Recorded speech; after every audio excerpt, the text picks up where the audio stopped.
Hello parents, good morning. बच्चा थोड़ा सा बीमार हुआ, रात का टाइम है, डॉक्टर तुरंत अवेलेबल नहीं है।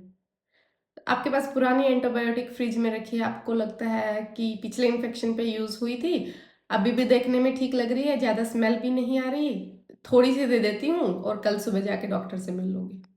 लेकिन जो ये मेडिसिन आप बच्चे को दे रहे हो, ये मेडिसिन से ज़्यादा केमिकल सूप बन चुका है, जिसकी ना डोसेस क्लियर है, ना पोटेंसी क्लियर है, और सेफ्टी का तो आप इमेजिन ही नहीं कर सकते कि क्या हो गया है। चलिए सबसे पहले समझते हैं कि एंटीबायोटिक्स कैसे आते हैं मार्केट में। मोस्टली जो एंटीबायोटिक्स होते हैं वो ड्राई पाउडर फॉर्म में आते हैं। या तो आपको फार्मासिस्ट ऑन द स्पॉट उसको रिकॉन्स्टिट्यूट करके देता है, या फिर वो आपको बोलता है कि ये पाउडर फॉर्म में है, आप घर जाके इसमें इतना ml पानी डालिए, इसको अच्छे से शेक कीजिए और आपका लिक्विड सिरप बन जाएगा और आप बच्चे को देना शुरू कर सकते हो। अब इम्पोर्टेंट पॉइंट्स याद रखिए।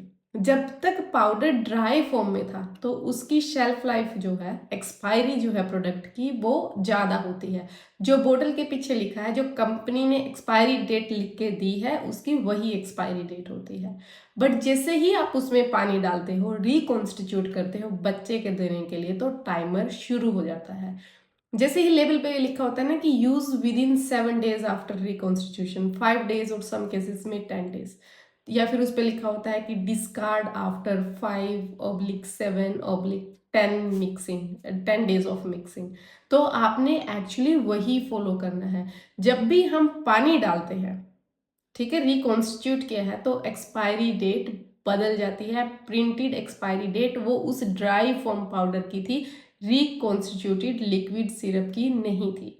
बोतल पे हो सकता है लिखा हो कि जो मेडिसिन है वो 2027 तक या 2028 में एक्सपायर होगी, लेकिन जब आपने उसका लिक्विड सिरप बना लिया है तो वो 7 से 10 दिन में एक्सपायर हो जाएगी। अगर आपको लगता है कि 1 महीना जो पुराना सिरप रखा है वही दे देती हूँ, तो प्लीज़ अंडरस्टैंड कि उसकी एक्सपायरी डेट बहुत पहले ख़त्म हो चुकी है। जब भी हम पानी डालते हैं या फिर हम सोचते हैं कि हमने एक घोल बना दिया है, ये जो घोल है ये बैक्टीरियाज के लिए परफेक्टली प्लेग्राउंड बन जाता है 1 महीने के बाद, जब हम मेडिसिन दे रहे हैं। इसमें शुगर होता है, इसमें मॉइस्चर होता है, रूम टेम्परेचर पे तो बैक्टीरियाज इसमें ग्रोथ पार्टी करते हैं। मीन्स जो बैक्टीरियाज 2x पे या 5x पे ग्रो कर रहे थे, अब वो 10x 15x 20x पे ग्रो करेंगे। टाइम के साथ साथ होता क्या है, जब एंटीबायोटिक के जो मॉलिक्यूल्स थे वो ब्रेक होने शुरू हो जाते हैं, लाइट से, हीट से, मॉइस्चर से।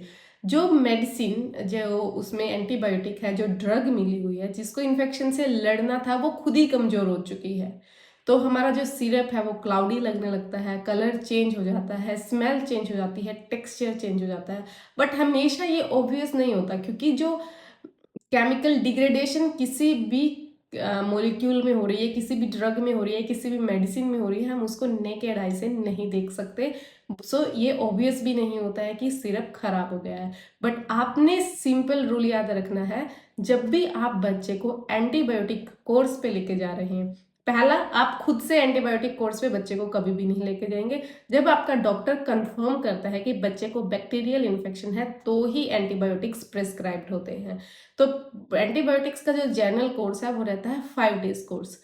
अगर आपका इन्फेक्शन ठीक भी हो गया है तो भी आपने 5 days कोर्स कंप्लीट करना होता है, क्योंकि अगर आप कोर्स कंप्लीट नहीं करते हो तो जो इन्फेक्शन है वो फिर से वापस से आने के चांसेस बहुत बड़े रहते हैं। अब जो बैक्टीरिया है, अगर आप बीच में छोड़ देते हो या फिर प्रॉपर डोज उसको नहीं मिलती है, तो बैक्टीरिया सरवाइव कर जाता है। जब अगली बार इन्फेक्शन होगा तो सेम एंटीबायोटिक उस पर्टिकुलर सिचुएशन के लिए इलिजिबल ही नहीं होगा, या फिर आपको स्ट्रॉन्ग एंटीबायोटिक्स बॉडी को देने पड़ेंगे, और ऐसे जो बॉडी की रिक्वायरमेंट्स है वो बढ़ती जाएगी और एंटीबायोटिक्स हर बार कमज़ोर पड़ता जाएगा। सो इसलिए अगर 5 दिन का कोर्स अगर दिया गया है तो 5 दिन का कोर्स कंप्लीट करें। जब भी हम मेडिसिन लेते हैं तो हम ये भी सोचते हैं ना कि अब तो बच्चा ठीक हो गया है, अब क्यों देना, ओवरडोज क्यों करनी बच्चे को। तो प्लीज़ दूसरी मेडिसिन के बारे में हम पहली चीज़ कि जितनी भी विंडो दी गई है आपने फॉलो करनी है, बट एंटीबायोटिक्स के केसेस में 101% ये विंडो आपने कंप्लीट करनी है, क्योंकि इंडिया में एंटीबायोटिक रेजिस्टेंस के केसेस बहुत ज़्यादा बढ़ गए हैं और ये फ्यूचर में आपके बच्चे को एक एक्यूट इमरजेंसी की साइड लेके जा सकता है और आपके बच्चे को इमीडिएट हॉस्पिटलाइजेशन की ज़रूरत पड़ सकती है। और इमीडिएट हॉस्पिटलाइजेशन भी कुछ नहीं कर पाएगा अगर कोई भी एंटीबायोटिक आपके बच्चे की बॉडी के ऊपर एक्ट ही नहीं कर रहा है। जो पुराना बचा हुआ सिरप है ये बहुत ज़्यादा बड़ी प्रॉब्लम्स आपके लिए क्रिएट कर सकता है। तो प्लीज़, जो हमारी अजम्पशन है, हम सोचते हैं कि हमने पैसे भी लगाए हैं तो इसको पूरा ख़त्म कर देते हैं, पिछली बार पूरा यूज़ नहीं हुआ था, अब इसको थोड़ा सा यूज़ कर लेते हैं। बट प्लीज़ अंडरस्टैंड, मेडिसिन का मेन काम क्या है? मेडिसिन का मेन काम है करेक्ट डोज, करेक्ट ड्यूरेशन में करेक्ट ड्रग दें ताकि वो जो इन्फेक्शन है ख़त्म हो जाए। हमारा गोल ही नहीं है कि पैसे रिकवर करना है। बच्चे की बॉडी के अंदर पोटेंट और रिलायबल मेडिसिन देना बहुत ज़्यादा ज़रूरी है, अदर देन कि हम पैसे रिकवर करने के बारे में सोच रहे हैं। सो प्लीज़ पेरेंट्स, इमरजेंसी के टाइम पर पुरानी बोतल नहीं, एक नया मेडिकल ओपिनियन ये चाहिए आपको। So please make mindful choices and be informed. Thank you.